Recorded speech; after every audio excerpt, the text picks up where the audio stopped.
been a busy week for Metal Gear Solid Delta Snake Eater. Between the Xbox Game Showcase and Konami's Legacy series, and an Xbox podcast deep dive, there's been a lot of news to keep track of.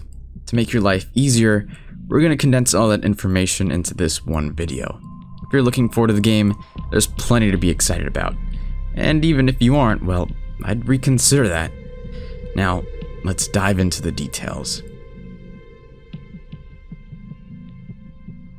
Producer Noriaki Okamura, through his recent interviews regarding Metal Gear Solid Delta, has given some insight as for how the Delta moniker was chosen for the game's title. In mathematics, Delta is traditionally used to denote change. While that's part of the idea, it can also mean changing the quantity of something without changing the composition or character.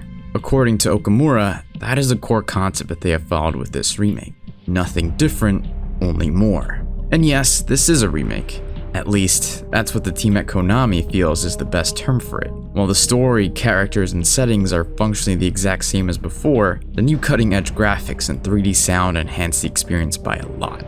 Everything has been rebuilt in Unreal Engine 5 to look and feel better, from the environments all the way to the models and animations, many of which have been modified by hand to capture the spirit of the original as much as possible. That's all without even mentioning the completely new style of gameplay. Metal Gear Solid Delta is simply much more than a remaster, but for as much as the game has been meticulously rebuilt from the ground up, it still intentionally incorporates some old assets. Attentive listeners might have noticed that all the voice work from the original Snake Eater has been preserved. Only a few lines have been re-recorded in the remake to fit the changes in controls. The team at Konami really wants the experience to feel faithful to the original.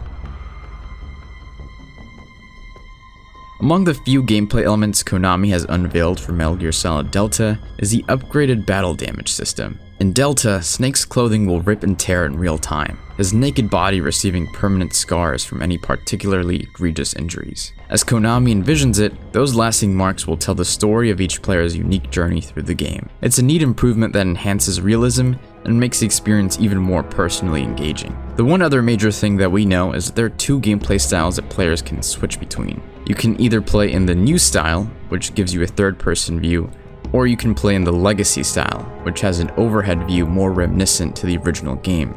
Playing in Legacy style, you'll even get the old color filter added to the visuals, making the experience even more authentic. It would be nice for the filter to be an optional feature regardless of what style you play, but we have no word on that. We also haven't really gotten any information as for what's different about the controls in new style. To be frank, there's a lot that still needs to be shown.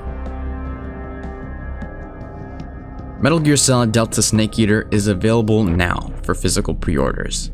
And if you're a Snake Eater superfan, you might want to consider the collector's edition. Be wary though, it's having its fair share of stock issues, so you'll need to be on high alert. There's no word on any release date, so I can't really tell you when you should expect to see the game delivered, but don't be surprised if it eventually comes out in November. At the very least, coming out on the anniversary of the original Snake Eater seems to have been one of Konami's goals at some point. Whether that's realizable, that's something different.